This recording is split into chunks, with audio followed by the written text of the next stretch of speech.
Anak-anak, setelah mendengar cerita monyet dan kura-kura, ada beberapa pertanyaan yang akan Ibu tanyakan kepada kalian untuk mendalami cerita tadi. Nah, pertanyaan ini anak-anak bisa kerjakan bersama teman sebangkunya. Apakah sudah jelas? Oke, sudah ya. Nah, pertanyaan yang pertama. Sudah siap kan? Pertanyaan yang pertama, siapa yang berada dalam tokoh tersebut? Lalu pertanyaan yang kedua, keunikan apa saja yang dimiliki oleh masing-masing tokoh dalam cerita?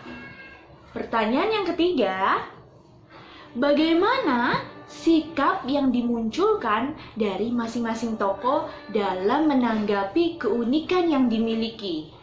Dan yang keempat, pesan apa saja yang ingin disampaikan dari cerita monyet dan kura-kura?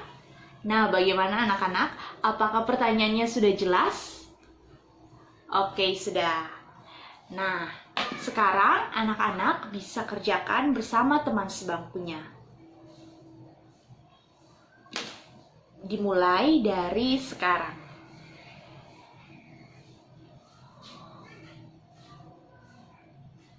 Oke anak-anak, apakah sudah menjawab pertanyaan itu? Oke, sudah ya.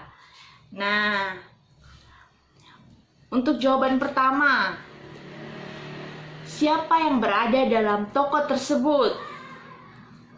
Mungkin yang berada duduk di depan Ibu bisa menjawabnya? Mungkin Rima bisa menjawabnya. Oke, bisa ya. Iya, benar. Bahwa tokoh yang berada dalam cerita tersebut ada monyet dan kura-kura sebagai tokoh utama dalam cerita, dan harimau sebagai raja hutan yang menjadi tokoh pendukung dalam cerita. Begitu anak-anak? Iya. Pertanyaan yang kedua, jawabannya apa anak-anak? Ayo, siapa yang ingin menjawabnya? Silakan angkat tangan. Oh, Andre. Oke. Apa Andre jawabannya? Iya, benar. Jawabannya, monyet itu memiliki keunikan, ia bisa memanjat. Tadi anak-anak sudah dengar ceritanya kan? Lalu ia memiliki ukuran tubuh yang lebih besar daripada kura-kura. Nah, kalau secara fisik, ia memiliki rambut atau bulu-bulu di seluruh tubuhnya. Nah, sedangkan dalam cerita tadi, monyet dikisahkan sebagai sosok yang baik, tetapi juga ia sedikit agak sombong ketika nanti ia menaiki pohon pisang milik kura-kura itu. Nah, di situ sikap sombongnya mulai muncul. Lalu, bagaimana dengan keunikan yang dimiliki oleh kura-kura, anak-anak? Seperti yang tadi anak-anak sudah jawab bahwa keunikannya itu dia bisa apa tadi? Berenang. Lalu dia memiliki rumah atau yang disebut dengan cangkang. Iya, benar sekali. Tidak bisa memanjat. Dan di dalam cerita ia dikisahkan memiliki sikap yang suka menolong dan bekerja keras atau rajin tentunya. Nah, begitu kan anak-anak? Iya, seperti begitu. Lalu, bagaimana dengan karakteristik dari keunikan dari harimau? Nah, keunikan dari harimau itu apa anak-anak? Iya, memiliki badan yang besar. Dan dalam cerita ia dikisahkan memiliki sikap yang apa? Ia memiliki sikap yang bijaksana ketika menasihati monyet dan adil. Nah, pertanyaan kedua sudah dijawab. Nah, sekarang pertanyaan yang ketiga. Bagaimana sikap yang dimunculkan dari masing-masing tokoh dalam menanggapi keunikan tersebut? Ayo, siapa yang ingin menjawabnya? Santi mungkin? Oke, silakan Santi. Iya, benar. Nah, ada lagi jawaban yang lain? Ada atau sama? Oh iya. Nah, kita jawab sama-sama. Nomor 3. Bagaimana sikap dari masing-masing tokoh menanggapi keunikan itu? Yang pertama, si monyet. Si monyet menanggapi keunikannya itu dengan sikap sombong dan iri hati. Ia merasa dirinya paling oke. Karena ia merasa bahwa dirinya paling oke karena dia bisa memanjat. Dan akhirnya ia pun menguasai pisang milik kura-kura. Dan setelah itu ia menyadari kesombongannya itu. Ketika ia jatuh ke sungai dan ditolong oleh kura-kura. Nah, di situ dia baru sadar bahwa ternyata apa yang dia lakukan itu tidak terpuji atau tidak baik untuk dicontohi. Nah, lalu bagaimana dengan kura-kura? Nah, seperti yang tadi sudah dijawab oleh anak-anak sekalian bahwa kura-kura itu menanggapi keunikannya itu dengan baik. Dia menggunakan keunikan yang dia miliki dengan baik hati, dengan cara dia suka menolong.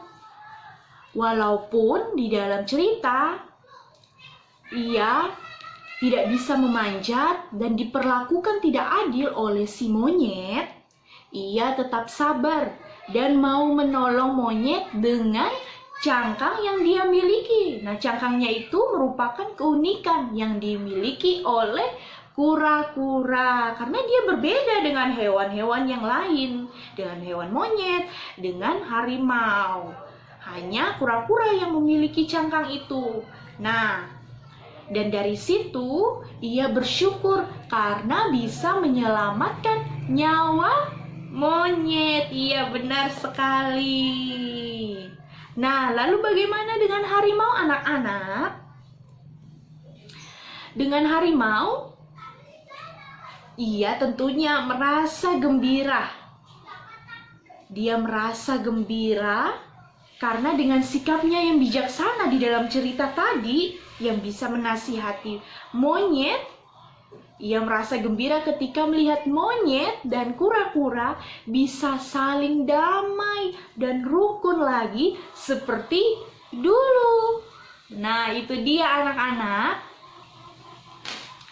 dari jawaban nomor 3. Nah, sekarang kita berlanjut ke jawaban nomor 4. Apa pesan dari cerita ini? Ya, semua boleh menjawabnya mulai dari bangku yang pertama. Oke, nanti selanjutnya ke belakang ya. Oke. Benar. Apa yang sudah anak-anak katakan itu semua benar adanya. Bahwa yang ingin disampaikan dari cerita ialah kita harus saling menolong. Tidak boleh sombong dan merasa memiliki yang bukan hak milik kita. Tidak menjatuhkan orang lain dengan kekurangan yang dia miliki. Dan tentunya anak-anak yang menjadi pesan pokoknya bahwa kita harus selalu bersyukur dengan keunikan-keunikan yang kita miliki. Dan selalu menerima keunikan-keunikan itu dengan penuh sukacita, bukan dengan rasa keputusasaan atau tidak bersyukur. Seperti cerita tadi, dalam keunikan mereka, mereka belajar bersyukur dan mempergunakan untuk membantu sesama. Walaupun tadi monyet dikisahkan bahwa monyet dengan keunikannya ia bukan membantu ataupun bersyukur, malah dia pergunakan salah, yaitu dia menyombongkan dirinya. Nah, kita tidak boleh bersikap seperti demikian. Nah, walaupun ada yang mengejek keunikan kita, anak-anak, tapi sebenarnya kita tidak boleh menjatuhkan mereka. Jadi walaupun ada orang yang menghina kekurangan kita, yang mengejek kita, kita harus tetap mengampuni, membantu mereka. Kita tidak boleh juga menjatuhkan mereka dengan hujatan-hujatan yang membuat mereka sedih. Oke, anak-anak? Nah, anak-anak, kita sudah menjawab 4 pertanyaan yang Ibu berikan. Nah, sekarang untuk mendalami materi kita akan mendalaminya dalam perikop kitab suci.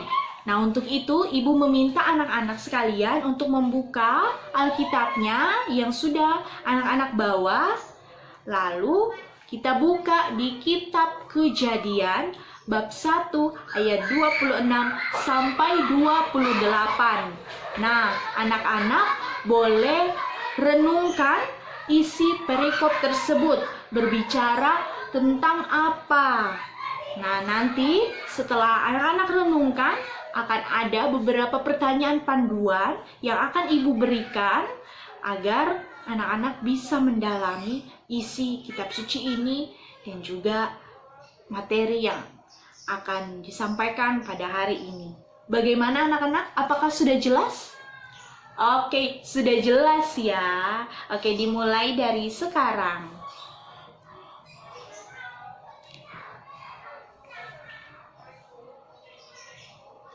Nah, anak-anak sudah membacanya, sudah merenungkannya, sudah melihat apa isi dari perikop tersebut. Nah, sekarang anak-anak, Ibu meminta untuk menjawab beberapa pertanyaan panduan yang akan Ibu berikan bersama dengan teman sebangkunya untuk memahami lebih mendalam maksud dari perikop tersebut. Nah, apakah anak-anak sudah siap? Sudah ya? Tentu sudah. Nah, pertanyaan yang pertama, apakah pesan cerita memiliki hubungan yang sama dengan pesan dari isi kitab suci? Lalu yang kedua, apa yang menjadi faktor seseorang tidak percaya diri dengan keunikan yang dia miliki? Yang ketiga, tindakan konkret apa yang dapat dilakukan untuk mewujudkan pesan cerita dan kitab suci? Apakah pertanyaannya sudah jelas, anak-anak? Oke, sudah jelas. Terima kasih. Nah, sekarang anak-anak boleh berdiskusi bersama teman sebangkunya, lalu menjawab pertanyaan ini. Nanti seperti tadi, Ibu akan mempersilahkan anak-anak untuk men-sharingkan hasil diskusinya, ataupun nanti Ibu akan menunjuknya jika tidak ada yang mau secara sukarela untuk men-sharingkan hasil temuannya. Oke anak-anak, apakah sudah jelas?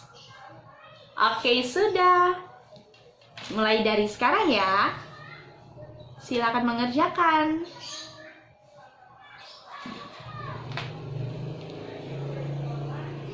Oke, apakah sudah anak-anak? Oke, sudah. Semuanya sudah kan? Sudah? Andre sudah? Oh ya, sudah. Oke. Nah, pertanyaan yang pertama, jawabannya apa anak-anak? Nah, jawabannya, iya, coba bisa di-sharingkan? Nah, iya benar, seperti apa yang sudah di-sharingkan oleh anak-anak sekalian, bahwa pesan dari cerita itu memiliki hubungan dengan pesan yang ingin disampaikan dalam kitab suci. Di situ, di dalam perikop, Allah menciptakan kita seturut dengan gambar dan rupanya untuk bisa bertanggung jawab atas ciptaan lainnya. Seperti di awal pembelajaran tadi, Ibu katakan kepada anak-anak bahwa manusia memiliki akal budi sehingga unik, sama seperti cerita monyet dan kura-kura. Namun di sini kura-kura dan monyet adalah hewan sehingga mereka tidak memiliki akal budi. Tetapi sama-sama unik, memiliki perbedaan antara hewan yang satu dan hewan yang lain. Sama seperti kita memiliki perbedaan antara kamu dan teman sebangkumu. Nah, kura-kura di sini bertanggung jawab dengan keunikan yang ia miliki, yaitu cangkangnya untuk melindungi dirinya sendiri dan juga untuk menolong sesama. Jadi,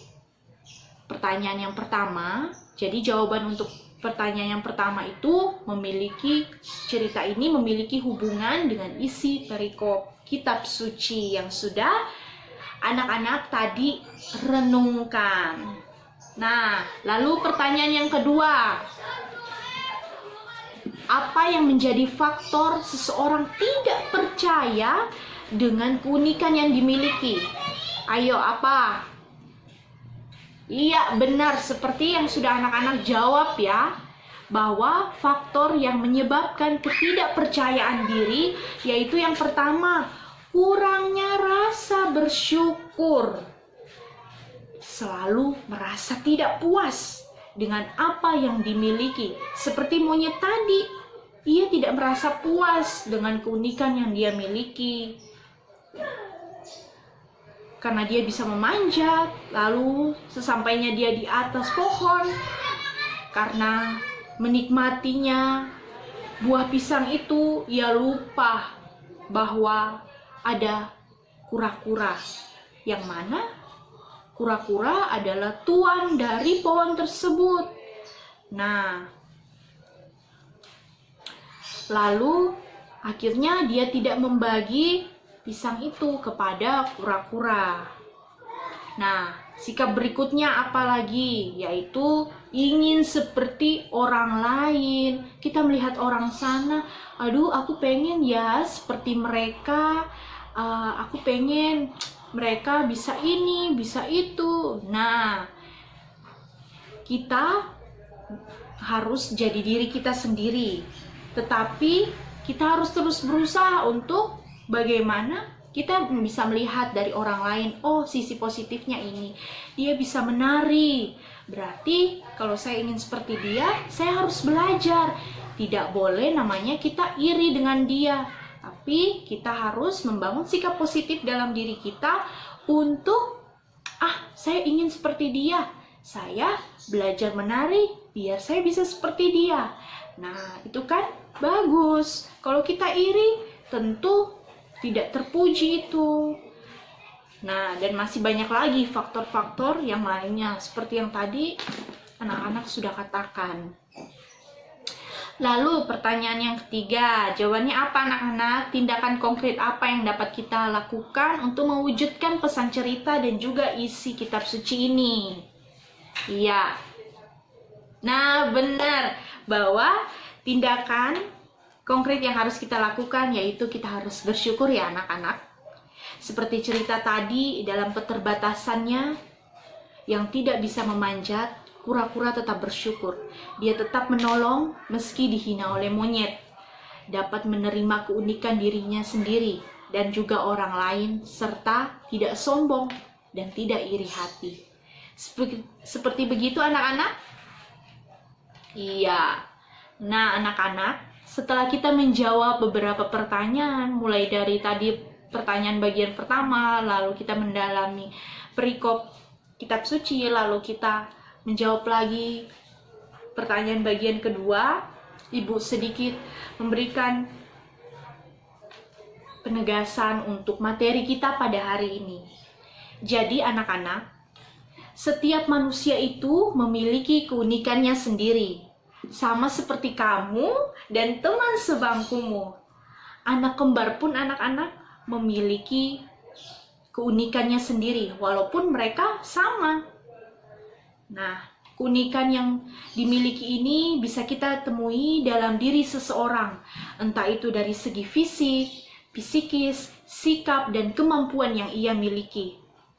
Nah, hewan pun sama, seperti dalam cerita tadi. Dia juga memiliki keunikannya sendiri. Namun, hewan tidak sama seperti manusia. Hewan tidak diberikan akal budi seperti manusia, dan manusia diberikan oleh Tuhan akal budi. Nah, akal budi ini anak-anak digunakan oleh manusia untuk bisa bertanggung jawab terhadap ciptaan Tuhan lainnya. Nah, ciptaan Tuhan lainnya tuh seperti apa anak-anak? Ya tadi, ada hewan, ada sesama, dan juga tumbuhan dan lain-lain. Nah, itu semua yang ada di sekeliling kita adalah ciptaan Tuhan lainnya. Nah, dari ciptaan Tuhan lainnya itu, dengan akal budi yang kita miliki, kita bisa bertanggung jawab terhadap mereka. Kita bisa bertingkah laku baik kepada mereka seturut dengan firman Allah, dan dapat mencintai, menghargai ciptaan Allah lainnya seperti Allah yang mengasihi kita, mengasihi ibu, dan juga mengasihi anak-anak sekalian. Nah, anak-anak, seperti begitu. Lalu, anak-anak, dari keunikan yang kita miliki ini merupakan anugerah dari Allah untuk membedakan seseorang dengan orang yang lainnya, untuk dapat memperlakukan mereka secara khusus, sehingga dapat saling melengkapi. Jadi anak-anak, dalam keunikan yang kita miliki, kita bisa saling melengkapi dengan orang sekitar kita. Misalnya saja, ibu bisa menari, lalu suatu ketika anak murid ibu tidak bisa menari, lalu dia pengen untuk diajarkan menari. Oleh karena itu, ibu yang memiliki keunikan itu, ibu membantu anak tersebut untuk bisa latihan menari. Oke? Nah, anak-anak, tetapi dalam kehidupan kita terkadang dalam hidup ada sikap-sikap yang muncul dalam diri kita untuk menanggapi keunikan ini. Ada sikap positif dan juga negatif. Nah, sikap positif yang biasa ada dalam diri kita, yaitu kita bisa menerima keunikan diri kita sendiri dengan penuh rasa syukur, menerima keunikan orang lain, dan bangga atas anugerah yang kita miliki. Sedangkan sikap negatif yang sering ada dalam diri kita, yaitu adanya rasa insecure, minder terhadap orang lain, dan merasa tidak berharga seperti orang lain. Dan bisa juga dengan ketidakterimaan diri kita dengan keunikan yang kita miliki, dengan kekurangan yang kita miliki, kita bisa saja mempersalahkan Tuhan sebagai Sang Pencipta. Akibatnya anak-anak, kita merasa tidak puas dengan apa yang kita lakukan. Dengan segala cara, kita menutupi ketidakpercayaan itu dengan keunikan yang kita miliki. Seperti begitu anak-anak. Oleh karena itu anak-anak, baiklah mulai dari sekarang ibu mengajak anak-anak kita untuk bisa menerima diri kita sendiri, menerima setiap kelebihan dan kekurangan kita. Karena dari keunikan yang kita miliki, kita bisa belajar untuk mencintai Tuhan sebagai Sang Pencipta, dan kita bisa menerima anugerah itu untuk membantu sesama. Iya benar anak-anak. Jadi kita bisa menggunakan keunikan itu untuk membantu sesama dan juga untuk diri kita sendiri. Nah, kita anak-anak bisa belajar dari kisah monyet dan kura-kura tadi. Nah, seperti begitu anak-anak. Apakah penjelasan Ibu sudah jelas? Oke, sudah. Terima kasih anak-anak.